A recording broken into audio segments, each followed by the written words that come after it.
பேர் கூட இந்த ரேஷன் அரிசி தான் சாப்பிடும். ஏன்னா சுகர் கம்மியாகிட்டு அதை சுகரை கம்மியாகிட்டு அது அது மோட்டா அரிசி சாப்பிட்றாரு. சிரிக்கிறாரு.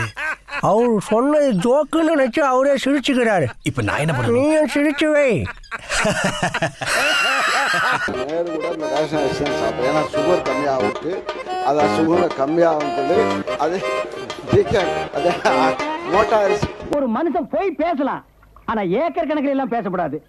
அது எப்படா நெஞ்சில கொஞ்சம் கூட ஈரம் இல்லாம இவ்வளவு பெரிய பொய் சொல்ற? அனைத்து இந்திய அண்ணா திராவிட முன்னேற்ற கழகத்தினுடைய பொதுச் செயலாளர் திவ்யநாதன் ஆகிய நான், முன்னாள் முதலமைச்சர், 30 நாளில் என்னால் முடிந்த அளவு பரதம் கற்றுக் கொடுப்பேன். வருங்கால முதலமைச்சர் அருமை அண்ணன் எடப்பாடியார் அவர்களுடைய அதுவரை சாட்டையை கையில் எடுத்து என்னை நானே அடித்துக் கொள்ள மாட்டேன். மேலான ஆசையோடும் என் பதவி காலம் முடிகின்ற வரை தெருவில் இறங்கி ஆட மாட்டேன். அன்போடும் அனுமதியோடும் வாங்கின காசுக்கு விசுவாசமாக இருப்பேன்.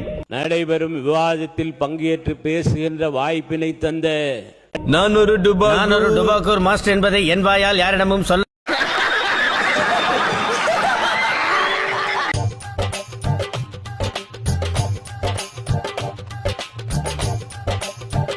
கைப்புள்ள இன்னும் ஏண்டா முடிச்சுக்கிட்டு இருக்க?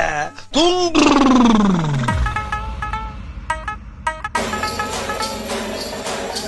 சார் தூங்கிட்டா சார்.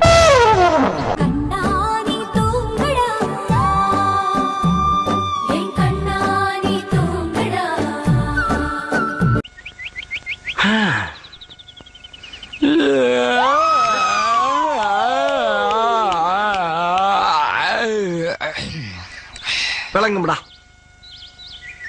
நாரப்பயல.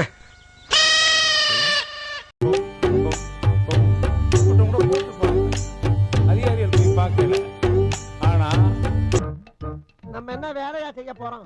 சும்மா பார்க்க போறோம். இருக்கட்டும், அதுக்கு நம்மளுக்கு என்ன சம்பந்தம்?